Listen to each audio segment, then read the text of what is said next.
Bangkay na kan makuha ang sarong 85 anyos na lolo na napabaretang nawawara sa Tabaco City. Alas 11:30 nin ugto kaini Sabado, Pebrero 1 kan madiskubre ang bangkay kan biktima sa ampasakop kan kabubuldan sa barangay Marirok parehong syudad. Pigbisto ang biktima na si Pastor Almonte na residente kan parehong barangay. Enero 26 kan huring mahiling na buhay ang biktima.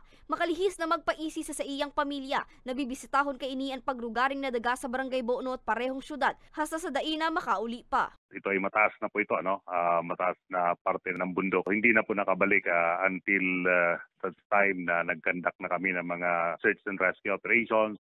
Tulos man na nagkondusir ng search and retrieval operations sa lugar ang Tabaco City Disaster Risk Reduction Management Office, BFP Tabaco, PNP Tabaco asin iba pang rescue teams kung saan nadiskubre kan grupo ang bangkay kan biktima sa nasabing ampas na may rarom na sanggatos metro. Doon sa sitwasyon na nahulog siya, siguro hindi na kabisado yung terrain dahil sabi nga ng pamilya ay more than 7 years nang hindi nakakapasyal doon.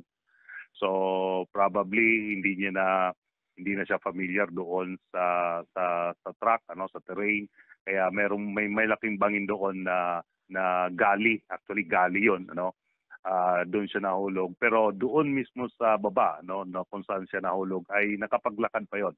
Meron pang approximately 15 meters na layo na nilakad ni Mr. Almonte. So as to the cause of death, hindi na po ko tayo nabigyan ng information doon sa kanyang death certificate. Pigpapatentehan ng unyanan bangkay kan biktima sa saindang residensya. Para sa mga baretang Tatak Bicol, Angeline Dagta.